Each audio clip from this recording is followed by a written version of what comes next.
ಆತ್ಮೀಯ H16 news ಅರ್ಥಾತ್ ಸಿದ್ದರಾಮಯ್ಯ ಸ್ವಾಗತ. ನಾನು ನಿಮ್ಮ MI ಅಥವಾ ಮಲ್ಲಪ್ಪ ಚೋತರಾತ್ ಬೇರೆ. ಸದನ ಆರಂಭ ಆಗಿ 10 ದಿನ ಆಯಿತು. ಇವತ್ತು 10ನೇ ತಾರೀಕು. ಇವತ್ತಾದರೂ ಗೃಹ ಮಂತ್ರಿ ಅಮಿತ್ ಶಾ ಸದನಕ್ಕೆ ಅದರ ಪಾರ್ಲಿಮೆಂಟಿಗೆ ಬಂದ ಪ್ರಶ್ನೆಗಳು ಕೇಳ್ತಾ ಇದ್ದಾರೆ. ಜುಲೈ 20ರಂದು ಆದಂಥ ದುರ್ಘಟನೆ ಇದ್ದಿರೋ ಪೊಲೀಸ್ ದಾಳಿಯಿಂದಾಗಿ ಅಥವಾ ಸರ್ಕಾರ ದಾಳಿ ಅಂತಿರೋ ಬಂದೂಕು ಬಳಸಿದ್ದು, AK-47 ಬಳಸಿದ್ದು, ಪಲೆಟ್ ಹಾರಿಸಿದ್ದು, ಬಡಿಯಿಂದ ಬಡಿದಿದ್ದು, ಅನೇಕ ಗಾಯಗಳನ್ನು ಮಾಡಿದ್ದು ಈ ಜಂಜಿಗಳ ಮೇಲೆ ಅಥವಾ CJP ಹೋರಾಟಗಾರರ ಮೇಲೆ ಎಲ್ಲೆಲ್ಲೋ ಗುಪ್ತ ಅಂಗಾಂಗಗಳ ದಾಳಿ ಮಾಡಿದ್ದು, ಅನಗತ್ಯವಾಗಿ ಪೊಲೀಸರಿಂದ ಕಿರುಕುಳ ಆಗಿದ್ದು ವಿದ್ಯಾರ್ಥಿಗಳಿಗೆ, ಇವುಗಳಿಗೆಲ್ಲ ಇವತ್ತು ಉತ್ತರ ಕೊಡಬೇಕಾಗಿದೆ. ಶಾರು ಕಳೆದ 10 ದಿನಗಳಿಂದ ಪಾರ್ಲಿಮೆಂಟ್ ಸ್ಟಾರ್ಟ್ ಆದಾಗಿಂದ ಶುರುವಾಗಿದೆ. ಉತ್ತರ ಕೊಡಿ, ಆಮೇಲೆ ಆನ್ಸರ್ ಚಾಹಿಯೇ ಅಂಥೇಳಿ ರಾಹುಲ್ ಗಾಂಧಿ ಮತ್ತು ವಿರೋಧ ಪಕ್ಷಗಳು ಕೂತ್ಕೊಂಡು ಬೆನ್ನು ಹತ್ತಿದ್ದಾರೆ. ಇವತ್ತು ಅಮಿತ್ ಶಾ ಅವರಿಗಂತೂ ಬಹಳ ಅನಿವಾರ್ಯ. ಇನ್ನು 3 ದಿನದಲ್ಲಿ ಸದನ ಮುಗಿತದೆ. ಅಷ್ಟರೊಳಗೆ ಅವರು ಬಹಳಷ್ಟು ವಿಷಯಗಳನ್ನ ಅಲ್ಲಿ ಬಿಲ್ಗಳನ್ನು ಪಾಸ್ ಮಾಡ್ಕೋಬೇಕಾಗಿದೆ. ಅದರಲ್ಲೂ ಮುಖ್ಯವಾಗಿ ಡಿಲಿಮಿಟೇಷನ್ ಅಂದರೆ ಕ್ಷೇತ್ರ ಮರುವಿಂಗಡಣೆ. ಇದು ಭಾಳ ಮಹತ್ವದ BJPಗೆ.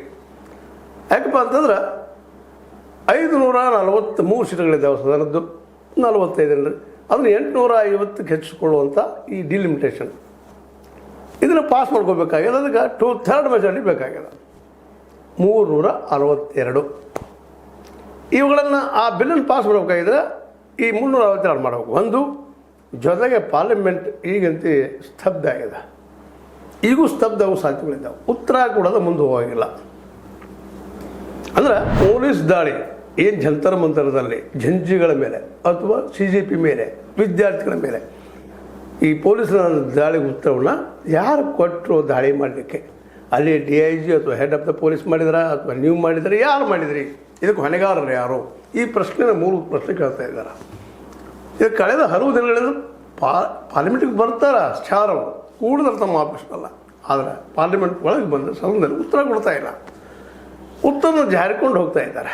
ಆದರೆ ಇವತ್ತು ಏನಪ್ಪ ಅಂದ್ರೆ ಗಾಡಿ ಹತ್ತುವಂಥದ್ದು ಕೊನೆಯ ಅವಕಾಶದ ನೀವು ಉತ್ತರ ಕೊಡ್ರಿ, ಇಲ್ಲ ಅದನ್ನು ನಡಿಕೊಡೋದಿಲ್ಲ.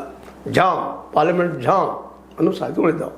ಅದಕ್ಕೆ ಏನಾಗ್ಬೋದು ಇವತ್ತು ದಿನದಿ ಬಹಳ ಮಹತ್ವದ ಬರ್ತಾರ ಶಾರವರು ಉತ್ತರ ಕೊಡ್ತಾರೆ. ಯಾಕಂದ್ರೆ ಸಣ್ಣ ದಾಳೆಲ್ಲ ಮಕ್ಕಳ ಮೇಲೆ ಆದಂಥದ್ದು ದೌರ್ಜನ್ಯ, ಅಪರಾಧಿಯ ದೌರ್ಜನ್ಯ. ಆ ಪೆಲೆಟ್ನಿಂದ ಅನೇಕ ಮಕ್ಕಳಿಗೆ ಕಣ್ಣಿಗೆ ಗಾಯ ಆಗಿದೆ, ಮುಖಕ್ಕೆ ಗಾಯ ಆಗಿದೆ, ಮೈಗೆ ಗಾಯ ಆಗಿದೆ. ಜೊತೆಗೆ ಆ ಬಡತಗಳಿಂದ ಅನೇಕ ಕೇಸ್ಗಳಾಗಿದ್ದಾವೆ. ಇನ್ನು ಹಿಂದೆ ತಗೊಂಡಿಲ್ಲ ಕೇಸ್ ತಕ್ಕೋದ್ರು ಅಂತೇಳಿ. ಹೀಗಾಗಿ ಇವತ್ತಿನ ಈ ಸ್ಥಿತಿಯಲ್ಲಿ 14-15 ವಯಸ್ಸಿನ ಹಿಡ್ಕೊಂಡು ಈ 29 ವಯಸ್ಸು 30 ವಯಸ್ಸಿನ ನಡುಕಿನ ಜನ ಹೆಚ್ಚು ಕಡಿಮೆ ದೇಶದಲ್ಲೇ 40-50 ಕೋಟಿ ಜನ ಇದ್ದಾರೆ ಅಂತ ಒಂದು ಅಂದಾಜದ. ಇವರೆಲ್ಲರ ಪರವಾಗಿ ಇವತ್ತು ಶಾರವರು ಆ ವಿದ್ಯಾರ್ಥಿಗಳ ಪರವಾಗಿ ಅಲ್ಲಿ ಇಳಿದಿದ್ದಂಥ ಜಂಜಗಳ ದಾಳಿ ಮಾಡಿದಾಗ ಇವತ್ತು ರೆಸ್ಪಾನ್ಸ್ ಕೊಡಬೇಕಾಗಿದೆ, ರೆಸ್ಪಾನ್ಸಿಬಿಲಿಟಿ ಹೊರಬೇಕಾಗಿದೆ. ಯಾರಪ್ಪ ಮಾಡಿದರು? ನೀವು ಪೊಲೀಸ್ ಅಧಿಕಾರಿ ಮಾಡಿದಿರಾ? ಯಾವ ಅಧಿಕಾರಿ ಮಾಡಿದರು? ಅಥವಾ ನೀವು ಮಾಡಿದಿರಾ ಅನ್ನೋ ಪ್ರಶ್ನೆಯನ್ನು ದಿನನಿತ್ಯ ಪಾರ್ಲಿಮೆಂಟ್ದಲ್ಲೇ ರಾಹುಲ್ ಗಾಂಧಿ ಮತ್ತು ವಿರೋಧ ಪಕ್ಷಗಳು ಪ್ರಶ್ನೆ ಮಾಡ್ತಾ ಇದ್ದಾರೆ. ಇವತ್ತು ಉತ್ತರ ಕೊಡಲೇಬೇಕು. ಜೊತೆಗೆ ಡಿಲಿಮಿಟೇಷನ್ ಬಿಲ್ ಅಂದರೆ ಕ್ಷೇತ್ರ ಮರುವನ್ನು ಪಾಸ್ ಮಾಡ್ಕೋಬೇಕು. ಇವೆರಡು ಆಗ್ತಾವ. ಡಿಲಿಮಿಟೇಷನ್ ಬಿಲ್ ಆಗ್ತದೋ ಇಲ್ವೋ ಅದು ಸೆಕೆಂಡರಿ, ಅದನ್ನ ಮತ್ತೊಮ್ಮೆ ಚರ್ಚೆ ಮಾಡೋದು. ಆದರೆ ಇಲ್ಲಿ ಉತ್ತರ ಮಾಫಿ ಕೇಳ್ತಾರೇನು? ಯಾಕಂದರೆ ರಾಹುಲ್ ಗಾಂಧಿ ಮುಖ್ಯ ಏನಪ್ಪ ಅಂದ್ರೆ ನೀವು ಮಾಡಿಸಿದಿರಿ, ನಿಮ್ಮಿಂದಾಗ್ಯದ ಪೊಲೀಸ್ ದಾಳಿ, ಅಲ್ಲಿ ಅನೇಕ ವಿದ್ಯಾರ್ಥಿಗಳ ಜೀವಕ್ಕೆ ಪೆಟ್ಟು ಬಿದ್ದದ. ಅಷ್ಟೇ ಅಲ್ಲ, ನೀಟ್ನಿಂದಾಗೆ 21 ನೀಟ್ನಲ್ಲಿ ಪೇಪರ್ ಲೀಕ್ ಆಗಿತ್ತು. ಅದರಿಂದಾಗಿ 21 ವಿದ್ಯಾರ್ಥಿಗಳು ತಮ್ಮ ಜೀವನ ಕಳೆದುಕೊಂಡ್ರು, ಆತ್ಮಹತ್ಯೆ ಮಾಡಿಕೊಂಡ್ರು. ಅದಕ್ಕೆಲ್ಲ ನೀವು ಇವತ್ತು ಉತ್ತರ ಕೊಡಬೇಕು, ಕ್ಷಮೆ ಕೇಳಬೇಕು ಅಂತ ಕೇಳ್ತಾ ಇದ್ದಾರೆ. ಮಾಫಿ ಮಾಂಗೋ. ಆದ್ರೆ ಮಾಫಿ ಕೇಳ್ತಾರ ಶಾ ಅವರಾಗಿರ್ಬೋದು, ಮೋದಿ ಅವರಾಗಿರ್ಬೋದು, ಮಾಫಿ ಕೇಳ್ತಾರೆ ನಾವು, ಕ್ಷಮೆ ಕೇಳ್ತಾರೆ ನಾವು. ಇದು ದೊಡ್ಡ ಪ್ರಶ್ನೆ ಇವತ್ತು. ಯಾಕಂದ್ರೆ ಅವ್ರ ಇತಿಹಾಸ ನೋಡಿದಾಗ, ಅದು ಹಿಂದಿನ ಇಲ್ಲಿವರೆಗೆ ನಡೆದಂಥ ಇತಿಹಾಸ ಗಮನಿಸಿದಾಗ ಮಾಫಿ ಕೇಳುವಂಥ ಸಾಧ್ಯತೆ ಭಾಳ ಕಡಿಮೆ. ಯಾಕಂದ್ರೆ ಕಿಸಾನ್ ಹೋರಾಟದಲ್ಲಿ, ರೈತರ ಹೋರಾಟದಲ್ಲಿ ನಿರಂತರ 1 ವರ್ಷ ನಡೀತು. ಆ ಸಂದರ್ಭ 650ಕ್ಕೂ ಹೆಚ್ಚು ರೈತರು ಬಲಿಯಾದರು, ಆತ್ಮಹತ್ಯೆ ಮಾಡ್ಕೊಂಡು. ಅದರ ಬಗ್ಗೆ ಒಂದು ಮಾತನ್ನು ಸಹಿತ ಇವತ್ತಿಗೂ ಮೋದಿಯವರ ಕ್ಷಮಾ ರೂಪದಲ್ಲಿ ಕೇಳಿಲ್ಲ. ಅಂದಾಗ ಈ 21 ವಿದ್ಯಾರ್ಥಿಗಳು ಏನು ಬಲಿಯಾದ ಆತ್ಮಹತ್ಯೆ ಮಾಡಿಕೊಂಡ್ರು. ಇದ್ರ ಬಗ್ಗೆ ಕ್ಷಮೆ ಕೇಳ್ತಾರೆ. ಅದರಲ್ಲೂ ಜಂತರ್ ಮಂತರಲ್ಲಿ ಆದಂತಹ ದಾಳಿಗೆ ಇವರು ಕ್ಷಮೆ ಕೇಳ್ತಾರೆ ಅಥವಾ ಗೋಲ್ ಮೋಲ್ ಮಾಡಿ ದಾಟಗಳಿಗೆ ಹೋಗುವಂಥ ಪ್ರಯತ್ನ ಮಾಡ್ತಾರೆ. ಇವತ್ತಿನ ದೊಡ್ಡ ಚರ್ಚೆ ನಡೀತಾ ಇದೆ. ಭಾಳ ಜನ ಇಲ್ಲ ಗೋಲ್ ಮೋಲ್ ಮಾಡಿ ದಾಟ್ಕೊಂಡು ಹೋಗ್ತಾರೆ, ಉತ್ತರ ಕೊಡುವುದಿಲ್ಲ ಅವರು ಅಂತಾರೆ. ನಿಜವಾಗಿ ದೊಡ್ಡವ ಯಾವಾಗ ಆಗ್ತಾನೆ ಮನುಷ್ಯಪ್ಪ ಅಂದ್ರೆ ತನ್ನ ತಪ್ಪನ್ನು ಒಪ್ಕೊಂಡಾಗ ಅಥವಾ ಅವ್ರು ಕ್ಷಮೆ ಕೇಳಿದಾಗ ದೊಡ್ಡವ ಆಗ್ತಾನೆ. ಆದರೆ ಈಗಾಗಲೇ ಮೋದಿಯವರಾಗಿರ್ಬೋದು ಅಥವಾ ಶಾರ್ ಅವರ ಇತಿಹಾಸ ಆಗಿರ್ಬೋದು ಈ ಕ್ಷಮೆ ಕೇಳುವಂಥ ಅವರಲ್ಲಿ ಇಲ್ಲ ಅಂತೇಳಿ ಭಾಳಷ್ಟು ರಾಜಕೀಯ ತಜ್ಞರು ಅಭಿಪ್ರಾಯ ಪಡ್ತಾ ಇದ್ದಾರೆ. ಹೀಗಾಗಿ ಇವತ್ತು ದೊಡ್ಡ ಚರ್ಚೆ ಇವತ್ತಿನ ಉತ್ತರ ಕೊಡ್ತಾರೆ. ಅದರಲ್ಲೂ ಡಿಲಿಮಿಟೇಷನ್ ಬಿಲ್ ಪಾಸ್ ಮಾಡ್ಕೊಳ್ತಾರೆ. ಯಾಕಂದರೆ ಕ್ಷೇತ್ರ ಮರುವಿಂಗಡಣೆ ಅವ್ರಿಗೆ ಭಾಳ ಅವಶ್ಯಕ BJPಗೆ, ಅದರಲ್ಲೂ ಮೋದಿ ಮತ್ತು ಶಾರ್ ಅವರಿಗೆ. ಅವ್ರು ಆಡಳಿತ ಉಳಿಬೇಕಾಗಿದ್ದರೆ 850 ಕ್ಷೇತ್ರವನ್ನು ಮಾಡಿಕೊಳ್ಳೇಬೇಕು. ಯಾಕಂದರೆ ಹೆಚ್ಚು ಉತ್ತರ ಭಾರತದಲ್ಲಿ ಆಗ್ತದೆ. ಉತ್ತರ ಭಾರತದಲ್ಲಿ ವಿಶೇಷವಾಗಿ BJP ಗಾಳಿದ ನಾವು ಮುಂದಿನ ಇನ್ನೂ 10-20 ವರ್ಷ ಆಳ್ಬೋದು ಅನ್ನೋ ತರ್ಕಲೆ ಈ ಕೆಲಸ ಮಾಡ್ತಾ ಇದ್ದಾರೆ. ಅದರಿಂದ ಯಾವುದೇ ಪರಿಸ್ಥಿತಿಯಲ್ಲಿ ಮಾಡಿಕೊಡಬಾರದು ಅನ್ನೋದು ದಕ್ಷಿಣ ಭಾರತದ ರಾಜ್ಯಗಳ ದಕ್ಷಿಣ ಭಾರತದ ಮುಖ್ಯಮಂತ್ರಿಗಳ ಒಕ್ಕೊರಲ ಅಭಿಪ್ರಾಯ. ಇವತ್ತು ಕಾಂಗ್ರೆಸ್ ಮತ್ತು DMK ಮಧ್ಯದಲ್ಲಿ ಸಾಕಷ್ಟು ಭಿನ್ನಾಭಿಪ್ರಾಯ ಆಗಿರ್ಬೋದು, ವಿರೋಧ ಇರ್ಬೋದು. ಆದರೂ ಡಿಲಿಮಿಟೇಷನ್ ಬಂದಾಗ ನಾವು ನಿಮಗೆ ಸಪೋರ್ಟ್ ಮಾಡೋದಿಲ್ಲ ಅನ್ನೋದು ಈಗಾಗಲೇ ಸ್ಪಷ್ಟಪಡಿಸ್ತಾ ಇದ್ದಾರೆ. ಮತ್ತು ಅಲ್ಲಿ ಸುಲಭದ ಕೆಲಸ ಅಲ್ಲ, ಭಾಳ ಹೆವಿ ಅದ. ಈಗ ಅನ್ಬೋದು ಅವ್ರು 350 ಇದ್ದಾವ ಅಂತೇಳಿ, ಇನ್ನೇನು ಭಾಳ ಇಲ್ಲ. ಹಂಗಾದ್ರೆ ಏನು ಮಾಡ್ಬೋದು? ಈ ಹಿಂದೊಂದು ನಡೆದ ಘಟನೆ ಅದ.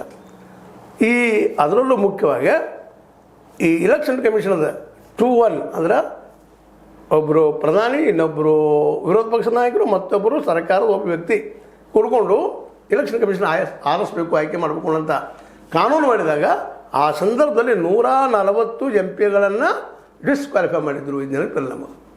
ಹೀಗಾಗಿ ಇವತ್ತು ಕಾಂಗ್ರೆಸ್ಸಿಗರನ್ನು SP ಇನ್ನುಳಿದವ್ರನ್ನ ಒಂದೇ ತುಮಡಿ ಹಾಕಿದ್ರೆ ಮತ್ತೆ ಮಾಡಿದ್ರೆ ಅವರೆಲ್ಲ ಸ್ಯಾಕ್ ಡೌನ್ ಮಾಡಿ ಪಾಸ್ ಮಾಡ್ಕೋಬೋದಾ? ಯಾಕಂದ್ರೆ ಇತಿಹಾಸ ಹಂಗದಿತ್ತು. BJP ಇತಿಹಾಸ ಏನಪ್ಪ ಅಂದ್ರೆ ಒಂದೆಲ್ಲ ಯಾವುದೇ ರೀತಿಯ ಹುಕ್ಕಾರ ವಾಮರ್ಗ ಆಗಲಿ ಸಳಮರ್ಗ ಆಗಲಿ ಯುದ್ಧದಲ್ಲಿ ಗೆಲುವು ನಮಗೆ ಮುಖ್ಯ.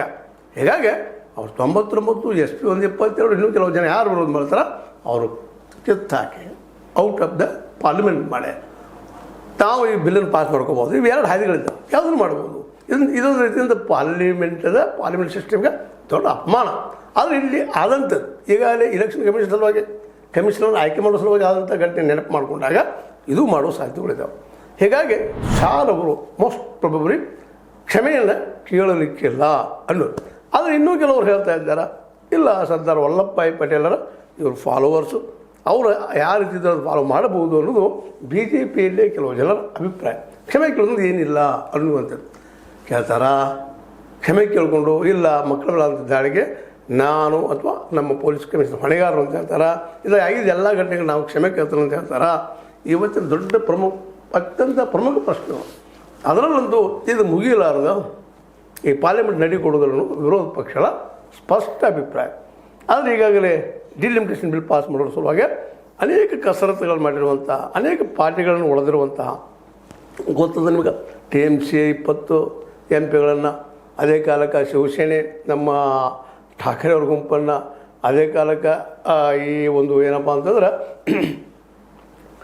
ನಮ್ಮ ಬೇರೆ ಬೇರೆ ಪಕ್ಷಗಳನ್ನ ಮತ್ತು ಅಕಾಲಿ ದಳದಾಗಿರ್ಬೋದು ಒಬ್ಬ ವ್ಯಕ್ತಿ ಅಥವಾ MP ಇವನ್ನೆಲ್ಲರೂ ಕೂಡ ಒಂದು 352 ಮಾಡಿದಾರೆ ಸುದ್ದಿಗಳಿದ್ದಾವೆ. ಇನ್ನೂ ಅವ್ರಿಗೆ 10 ಏನಪ್ಪ ಅಂದ್ರೆ MP ಬೇಕಾಗಿದ್ದಾರೆ. ಅದು ಯಾವುದೇ ಪಾರ್ಟಿಯನ್ನು ಹೊಡಿಲಿಕ್ಕೆ ಪ್ರಯತ್ನ ಮಾಡೋದ್ರ ಹಿಂದೆ ಸೇರಲಿಕ್ಕಿಲ್ಲ. ಮತ್ತು ಅವ್ರಿಗೆ ಇನ್ನೂ ಭರವಸೆ ಇಲ್ಲ DMK ಸಪೋರ್ಟ್ ಮಾಡ್ಬೋದು. ಇವ್ಯಾವೂ ಆಗದೇ ಇದ್ದರೆ 140 ಜನರನ್ನು ಮತ್ತೆ ಶಾಕ್ ಡೌನ್ ಮಾಡಿ, ಅಂದರೆ ಹೇಗೋ ಸಭಾಪತಿ ಅವರವ್ರು ಇದ್ದಾರೆ ಓಂ ಪ್ರಕಾಶ್ ಬಿರ್ಲಾ ಅವ್ರ ಮೂಲಕ 100-150 ಜನ ನಮಗೆ ಏನು ಮೆಜಾರಿಟಿ ಬೇಕಾಗಿದೆ ಅಷ್ಟು ಇಟ್ಕೊಂಡು ಉಳಿದವರು ಶಾಕ್ ಡೌನ್ ಮಾಡಿ ಪಾಸ್ ಮಾಡ್ಕೋಬೋದೇನೋ. ಇದು ಸಹಿತ ಚರ್ಚೆ ರಾಜಕೀಯ ವಲಯದಲ್ಲಿ ಜೋರು ಹಿಡಿತಾ ಇದೆ. ಏನೋ ಆಗಲಿ ಮನೆಯ ಪ್ರಶ್ನೆ ಇಷ್ಟ, ನಮ್ಮ ಶಾರ್ ಅವರು ಕ್ಷಮೆಗೆ ದೊಡ್ಡವರಾಗ್ತಾರೆ, ಕ್ಷಮೆ ಕೇಳಲಾರ್ದ ಗೋಲ್ಮಾಲ್ ಮಾಡಿ ತಮ್ಮ ಡಿಲಿಮಿಟೇಷನ್ ಪಾಸ್ ಮಾಡ್ಕೋತಾರೆ ಬಿಲ್ಲನ್ನು. ಇವೆರಡೂ ಎಲ್ಲರೂ ಹೆಸರು ನೋಡ್ತಾ ಇದ್ದಾರೆ ಇವತ್ತಿನ ಮೀಟಿಂಗ್. ನಾಳೆ ಏನಾಗ್ತಂದು ನೋಡೋಣ ಅಂತ ಹೇಳ್ತಾ ಇದ್ರ ಮೇಲೆ ಲೈಕ್ ಆಗಿರ್ಬೋದು, ಲೈಕ್ ಮಾಡಿ ಶೇರ್ ಮಾಡಿ ಕಮೆಂಟ್ ಮಾಡಿ ಜೊತೆಗೆ ಸಬ್ಸ್ಕ್ರೈಬ್ 16 ನೀವು ತರಬಹುದು ಸತ್ಯದ ಕೈಗಳಲ್ಲಿ ವಂದನೆ. ಆತ್ಮೀಯ ಸಾರ್ವಜನಿಕರಲ್ಲಿ H16 ಅರ್ಥಾತ್ ಸೀತಾರಾಮದಿಂದ ಒಂದು ಮನವಿ. ಈ ಸಂಸ್ಥೆ ಭ್ರಷ್ಟಾಚಾರ, ಅನ್ಯಾಯ, ಅತ್ಯಾಚಾರಗಳಿಂದ ನೊಂದವರ ವೇದಿಕೆ, ಅನ್ಯಾಯಕೋರರ, ಭೂಗಳ್ಳರ, ನಶಾ ಸಾರಾಯಿ ಮಾಫಿಯಾಗಳ ವಿರುದ್ಧದ ಧ್ವನಿ. ರೈತರ, ಕೂಲಿಕಾರ, ಕಾರ್ಮಿಕರ, ಬಿದ್ದ ಸಮುದಾಯ ಜನರ ಧ್ವನಿ ಬೆಂಬಲವಾಗಿ ನಿಂತು ತನುಮನ ಧನದ ಸಹಾಯಕ್ಕೆ ಸಾರ್ವಜನಿಕರಲ್ಲಿ ಕೋರಿಕೆ. ದಾನದ ಸಹಾಯ ನೀಡಿ ಸ್ವಾತಂತ್ರ್ಯ ಪತ್ರಿಕೋದ್ಯಮ ಉಳಿಸಿ ಬೆಳೆಸಿ. ವಂದನೆಗಳು. ತಮ್ಮನ್ನೇ ನಂಬಿರುವ ಮಲ್ಲಪ್ಪ ಇ ಜೋತಾವರ್.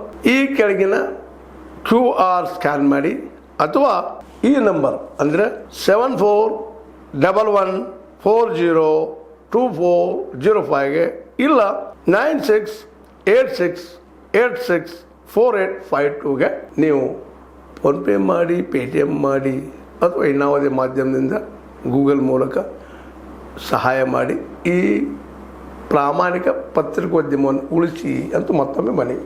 ವಂದನೆಗಳು.